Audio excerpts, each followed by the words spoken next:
ना चाहने वाली बात ऊपरी है और चाहने वाली बात हृदय की है। संसार शरीरों में भोगने से सुख मिलता है, अंदर बैठा है, और ऊपर से हम कहते हैं कि हम नहीं चाहते थे पर ऐसा हो गया। नहीं, अगर ये बात अंदर बैठ जाए कि हमें नहीं चाहिए ये झूठे सुख, तो फिर कोई परास्त नहीं कर सकता। तो बोले जानकारी होने पर भी प्रयोग क्यों नहीं हो पाता? वस्तु, व्यक्ति, क्रिया, स्थान, इससे जो हम सुख चाहते हैं उसे काम कहते हैं। किसी शरीर से, किसी वस्तु से, किसी पद से। इस काम में शब्द तो एक है पर इसके दोष अनंत हैं। शब्द है काम, और अनंत पापाचरण कराने की इसमें सामर्थ्य है। काम में इसमें अनंत विकार भरे हुए हैं। जब तक मनुष्य के भीतर ये बात बनी रहती है कि शरीर भोग से, वस्तु भोग से, पद भोग से हम सुखी हो जाएंगे, तो ये काम पाप ही कराता रहता है। निर्दोष, निर्विकार, निष्पाप होने के लिए इस काम का मर्दन करना आवश्यक है। सहने से ये नष्ट हो जाते हैं। शास्त्र निषिद्ध कर्म ये काम ही कराता, प्रारब्ध नहीं कराता। प्रारब्ध से शास्त्र निषिद्ध कर्म जो किए उनका फल आता है सुख दुख। अगर शास्त्र प्रतिपादित है तो सुख आएगा, शास्त्र विरुद्ध है तो दुख आएगा। लेकिन ये जो हमसे पाप करा रहा है, ये कोई प्रारब्ध नहीं करा रहा, कोई काल नहीं करा रहा, कोई ईश्वर नहीं करा रहा। काले कर्मे ईश्वरे मिथ्या दोष लगाए, ये हमारी चाहत करा रही। अंदर बैठी है, शरीर के भोगों से सुख मिलता है, ये अंदर घुस के बैठ गया है और यही हमसे पाप करा रहा है। तो जब जानकारी हो गई तो फिर पाप क्यों हो रहे हैं? जब जानकारी हो गई कि काम पाप करा रहा, तो हम इस जानकारी का प्रयोग क्यों नहीं कर पा रहे? तो बोले धूमे नाव्रियते वह्निर यथा दर्शो मलेन च यथोल्बे नाव्रतो गर्भस तथा तेने दमाव्रतम। ये ज्ञान ढक गया है हमारा, जो ढका हुआ ज्ञान, ये प्रकाशित, ये काम में नहीं आएगा। जैसे 3 उदाहरण दिए। भगवान कह रहे धुएं से अग्नि ढक गई, मैल से दर्पण ढक गया, और झिल्ली से गर्भ ढक गया। अब झिल्ली के अंदर बच्चा है कि बच्ची पता नहीं चलेगा।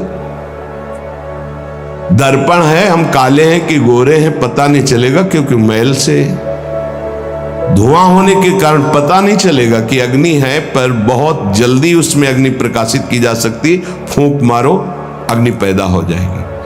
भगवान ने 3 उदाहरण दिए। उपासक में ये 3 तरह से ज्ञान ढक जाता है, तब काम अपना प्रभाव दिखाता है।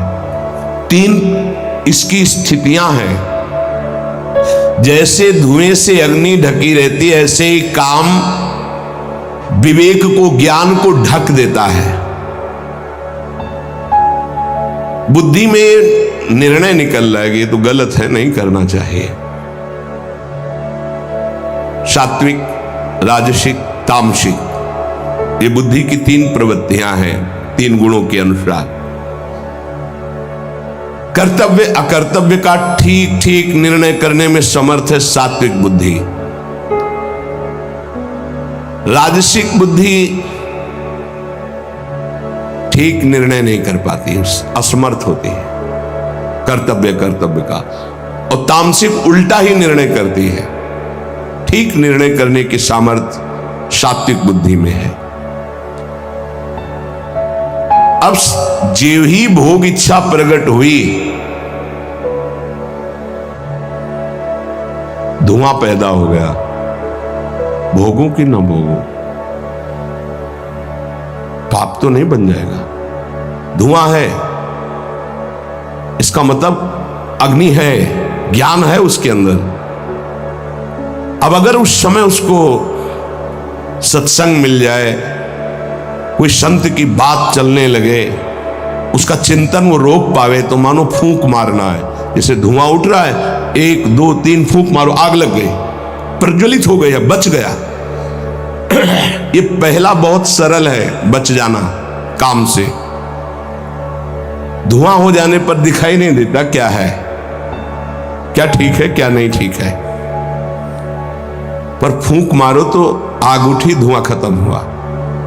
ये ज्ञान हो रहा है, बीच बीच में जलन हो रही कि भोगूं कि ना भोगूं, अच्छा है कि नहीं अच्छा है, कहीं पाप तो नहीं हो जाएगा, कहीं गलती तो नहीं हो जाएगी, पर वो धुआं है, नहीं भोग लेते हैं, अवसर मिला है, समय मिला है, भोग ले। ये उस समय उसको चाहिए, तत्काल कोई सहयोगी चाहिए विवेक का। परमार्थिक मार्ग में धुआं पैदा कर देगी। साधक अगर सावधान हुआ तो तत्काल प्रयासरत हो जाता है इस धुएं को हटाने के लिए। फूंक मारने का मतलब कीर्तन शुरू हो गया, वो सत्संग शुरू हो गया, किसी संत के पास तत्काल बैठ गया, उसकी वाणी सुनने लगा, वो धुआं खत्म हुआ। फूंक लगी, आग हुआ, जली, धुआं खत्म। ठीक निर्णय होगा, नहीं नहीं ऐसा नहीं करना। उत्पत्ति विनाशशील जड़ वस्तुओं में प्रियता, महत्ता, सुंदरता, सुखद रूपता, ये काम पहले पैदा करता है। ये सत्य है, इसमें सुख मिलेगा, इसमें बहुत सुख मिलेगा। अब ये धुआं बढ़ता चला जा रहा है, कैसे सुख मिलेगा? लाखों लोग भोग रहे हैं, कैसे सुख? कैसे तुम मुझे बावरा बना सकते हो? नहीं नहीं, गलत है। ये है धुआं को हटाना, फूंकना। अरे अन्य शरीरों की अपेक्षा मनुष्य शरीर सर्वश्रेष्ठ है, इसमें विवेक है, हम कैसे ऐसा पशुवत आचरण कर सकते? नहीं, अरे मन नहीं, तेरी सलाह नहीं। और वो फूंक रहा है, आग पैदा कर रहा है, ज्ञानाग्नि पैदा कर रहा है। पर बहुत प्रवीण साधक नहीं, उससे प्रवीण मन है, वो सुख को सुख मानकर भोगने की लालसा प्रबल होने के कारण वो धुआं नहीं हटा पा रहा, वो उसी में और राग कर रहा है। प्रथम अवस्था में हटा लिया तो हटा लिया, नहीं दूसरी अवस्था में बहुत ही भयानक स्थिति हो जाएगी। ये अवस्था बदलने में देर नहीं लगती, कहने में देर लगी। दूसरी अवस्था हो जाती है दर्पण में ढका हुआ मैल। उसमें तो फूंक केवल मारनी थी कि आग प्रज्वलित हो गई, क्योंकि तैयार एकदम ज्ञान है, पर धुआं जैसा ढक गया, काम ने ढक दिया।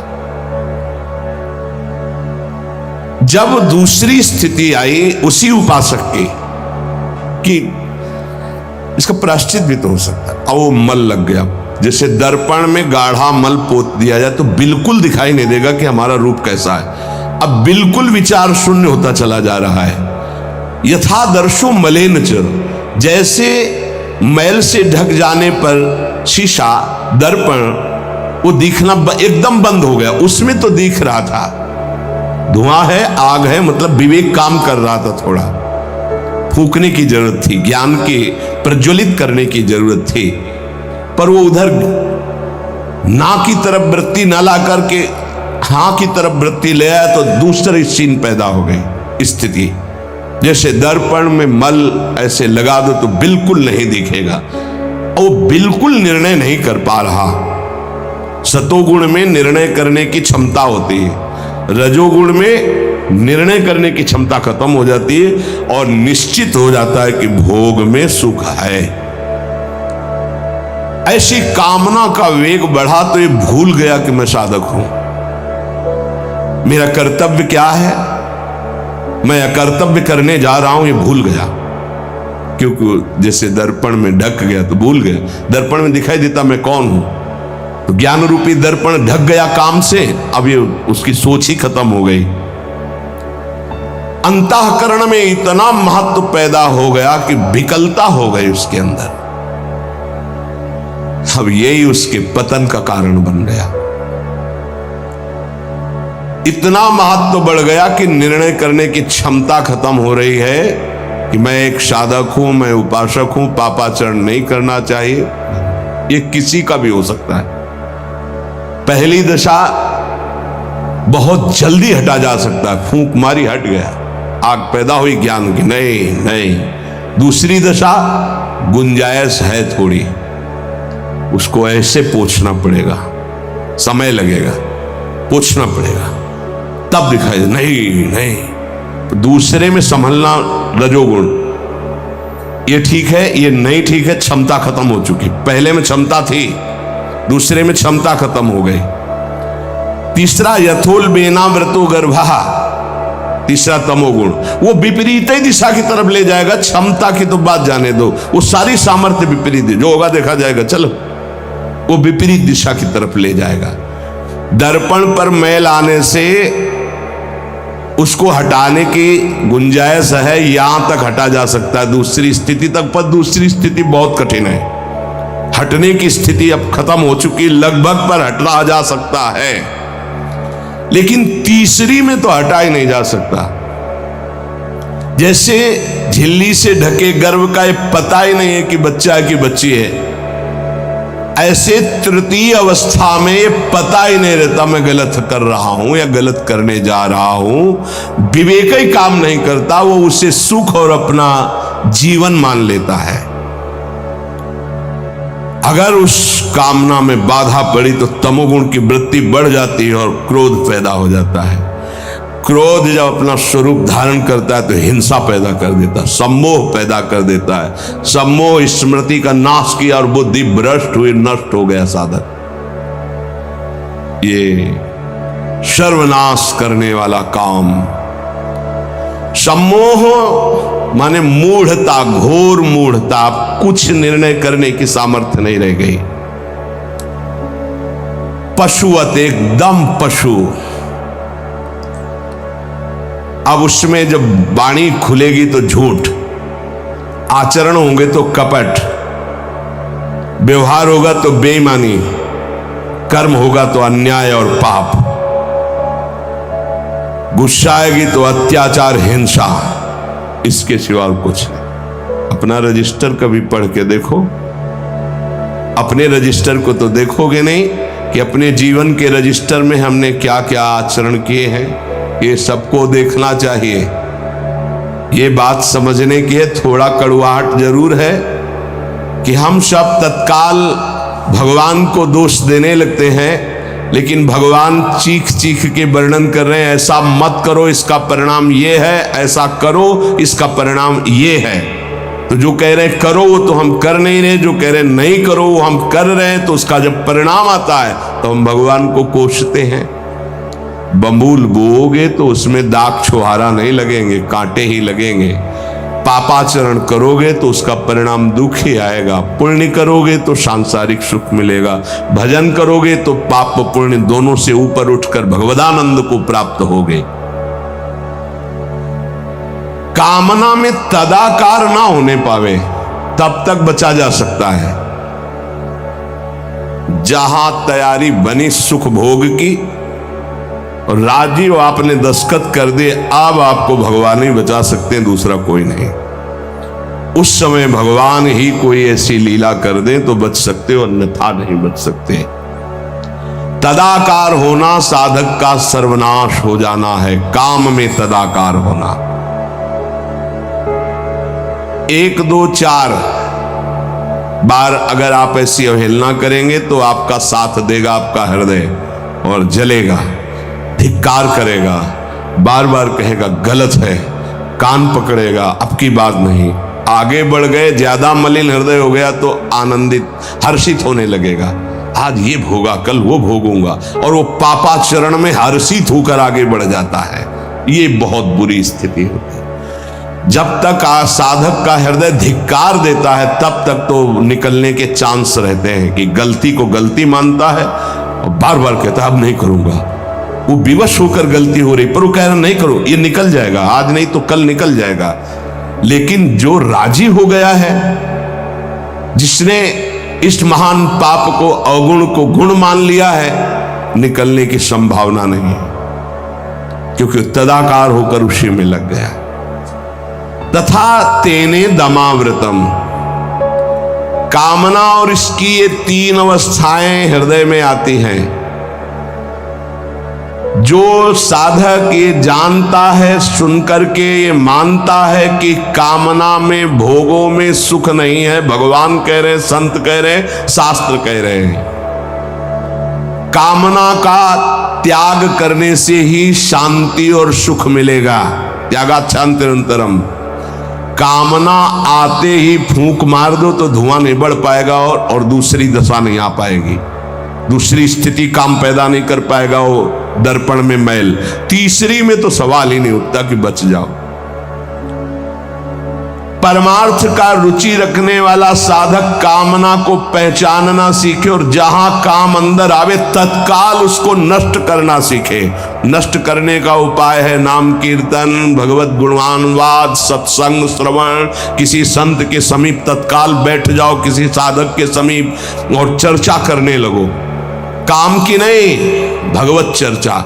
ये भी बताने की जरूरत नहीं कि मेरी स्थिति गड़बड़ है, थोड़ा मुझे, कुछ नहीं, उसकी चर्चा नहीं। अगर ऐसा बोले तो उसकी सत्ता दृढ़ होगी। शांत, थोड़ा मन विक्षेप में आया, ऐसा लगा कि आपसे वार्ता करें तो थोड़ी देर आप सुनाइए, गोपी गीत सुनाइए, आप चतुराशी जी का थोड़ा कुछ, आप कुछ प्रभु के विषय में कोई सिद्धांत की चर्चा, सत्संग लगा दीजिए, सत्संग सुनने लगिए, एकांत से हट जाइए, बाहर मैदान में आ जाइए। तो किसी भी तरह से आपको उस समय बदलना है, चिंतन बदलना है। भगवान ने काम की 3 अवस्थाओं का वर्णन किया। ये वर्णन करना केवल आपको पहचान बताने के लिए है।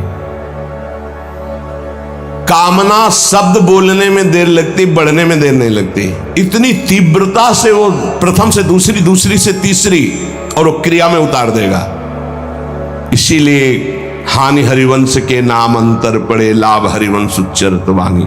नाम चल रहा है तो विवेक ठीक है, वो बचा लेगा आपको। कामना के बढ़ने में देर नहीं लगती। कामना बढ़ने पर फिर कोई विचार की गुंजाइश नहीं रह जाती। अनर्थ परंपरा चल पड़ती है, पाप, संताप, दुख, कामना। फिर ऐसा कि आप 100 बार कसम खाएंगे, फिर वहीं फिसल कर खड़े हो जाएंगे।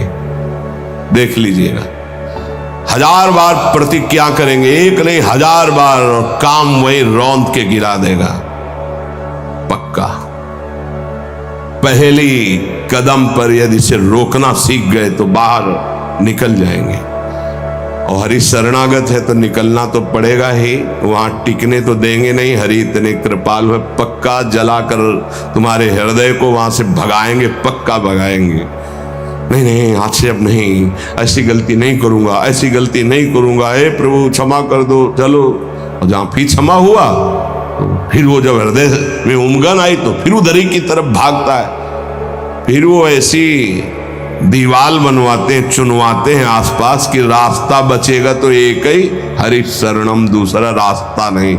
इसीलिए भगवान का आश्रय लेकर भक्ति करने वाला उपासक बहुत जल्दी विजय प्राप्त कर पाता है इन विकारों पर, अन्यथा मार के गिरा देते। बहुत बड़े विजयी योद्धा हैं, काम, क्रोध, लोभ, मोह, मद, मत्सर। हरि बचावे। वैसे कहा भी है हरि ने कि मामेवे प्रपद्यन्ते माया में ताम तरन्ति, मेरी शरण में आ जाओ तो बच जाओगे। समस्त दोषों का नाश, समूल काम का नाश, समस्त संबंध विच्छेद, एकमात्र भगवान का आश्रय लेकर भजन करने से हो जाता है। घबराना नहीं। प्रार्थना है अपनी तरफ से, 1000 बार फिसल जाए तो 1001 बार भी हिम्मत रखे, पड़े ना रहे। आखिरी श्वास तक हम बाजी जीतने की कोशिश करेंगे, क्योंकि ये खिलाड़ी किसी और के नहीं, हरि के ही हैं। ये काम, क्रोध, लोभ, मोह, मद, मत्सर किसी और की सामर्थ्य से सामर्थ्यवान नहीं, मेरे स्वामी की ही सामर्थ्य से सामर्थ्यवान है। जिस दिन हमारा अहम धूल धूसरित हो जाएगा तो 1000 के बाद भी हम उन पर विजय प्राप्त कर लेंगे। इसलिए किसी भी स्थिति में कोई भी उपासक निराश तो होवे ना। प्रशंसनीय वो है जो इस समय विकार से लड़ रहा है, हर विकार को रौंद रहा है और अपने हृदय की मलिनता को सामने रख रहा है। कौन है हृदय की मलिनता को रखता है? प्रशंसनीय वो है इस समय जो अपने जीवन को संभाल ले। भगवान की असीम कृपा है उन उपासकों पर जो यौवन अवस्था को पवित्र करके चला रहे हैं। सातरति सातरति सा लोकांतारति। आप प्रभु के लिए इतनी जलन सह रहे ना, वो बहुत कृपालु हैं, वो देख रहे, एक एक सेकंड का हिसाब होगा। आप लोग ऐसा ना समझे कि आप जो कष्ट सह रहे हैं, आप जो जल रहे हैं, आप जो बेगों को सह रहे हैं, तो इसका कोई परिणाम नहीं, भगवान बिक जाएंगे। ध्यान रखना, वो देख रहे हैं, उनके लिए तुम सह रहे हो, उनके लिए सह रहे। समस्त विषयों का आक्रमण साधकों के हृदय में, तो क्या जाने विषय पुरुष, जो मन आया सो खा लिया, जो मन आया देख लिया, जो मन आया भोग लिया, जो मन आया सूंघ लिया। चलो एक साइड में आके देखो, तब तुम्हें पता चलेगा। इसलिए हमारी प्रार्थना मानना, कभी भी किसी भी स्थिति में उदास, निराश और कदम पीछे मत हटाना। आखिरी श्वास तक योद्धा दुश्मन को परास्त करके विजय श्री की आशा रखता है, और हमारी आशा इसलिए पूरी होगी कि हमारे साथ प्रियालाल है। नागरी दासी जन्म जितायो, बलिहारी बलिहारी। ये क्या जाने, ये तो जरा सा छींक दोगे तो तैयार हो जाएंगे हो हल्ला मचाने में। ये साधना जानते हैं क्या? ये चढ़ाई चढ़े हैं क्या? कि फिसलने वाला कितना मेहनती होता है, जो चढ़ के जाना चाहता है फिसल रहा है, उसे कौन जानता है। इसीलिए बड़े बड़े महापुरुष इस बात को, साधकों को प्रोत्साहन देते रहते। विषयी जी थोड़ी जानते, विषयी जी तो जरा सी बात हुई ना तो तोप बना करके, वो अपना रजिस्टर देखो पूरा काला, कभी नहीं वो देखेंगे लौट के। हाँ, एक बिंदु अगर कहीं छिट्टी आ गई है ना तो वो हल्ला मचा देंगे। साधक ऐसा, साधक है। 1000 बार परास्त होने पर भी हमारा वो उदासीपन नहीं आना चाहिए, निराश नहीं होना चाहिए। चूक गए, इस बार भी चूक गए, आगे बढ़ेंगे, रौंदेंगे हम हरि नाम के बल से। हरसि हरि नाम जपत जय। निराशा नहीं आनी चाहिए अंतिम श्वास तक, क्योंकि युद्ध किसी साधारण से नहीं हो रहा। भगवान की शक्ति से संपन्न ये षड विकार हैं, कोई छोटे मोटे। भगवान के पुत्र बने जाकर कृष्णावतार में प्रद्युम्न कौन है? कामावतार, साक्षात काम प्रद्युम्न के रूप में अवतरित हो, भगवान के पुत्र रूप में। ये भगवत शक्तियों से संपन्न है, तो भक्त के ऊपर क्यों आक्रमण करते हैं? उसके अहंकार का नाश करने के लिए, शरणागति पुष्ट करने के लिए। ये अनुभव की बात कह रहा हूं। शरणागति में जहां कच्चाई होती तो वीर योद्धा घेरते हैं आसपास, तो हमारा मन भागता है प्रभु की शरण। त्राहिमाम, तो कहते आओ, हम ही ने तो लगाया है इनको, नहीं हम ना लगाते तो तुम अहंकार से फैल जाते। आओ, सच्ची कह रहे हैं, काम क्रोध लोभ हमारे बड़े सहायक हुए। जब जब ये तीर कमान संधान किए तो भाग पड़े अपने लोग, हरीश शरणम, क्योंकि दूसरा रास्ता ही नहीं है। तो प्रणाम है इनको कि इन्होंने भगवान की शरणागति पुष्ट की, इन्होंने भगवान का आश्रय दिलाया। अगर ये जलाते नहीं तो इधर आना ही नहीं होता। और ये भगवत शक्ति से संपन्न बच सकता है तो भगवत शक्ति संपन्न ही बच सकता है, दूसरे की सामर्थ्य नहीं। हजारों बार यदि हारेंगे तो हमारे अंदर कहीं अहंकार है, इसलिए नहीं। अहंकार रहित पर इनका कहीं किसी भी तरह का प्रभाव नहीं होता। तो अहंकार रहित करने के लिए भगवान इशारा कर देते। देखो प्रश्न करके, तो क्या भगवान भ्रष्ट कराते हैं? वो कहते नामे भक्ता प्रणश्यति, किसी भी स्थिति में मेरे भक्त का नाश नहीं होता। भगवदाश्रय, नाम जप और बहुत सावधानी पूर्वक एक एक मिनट व्यतीत किया जाए। शेष चर्चा आगे। श्री राधा वल्लभ लाल की।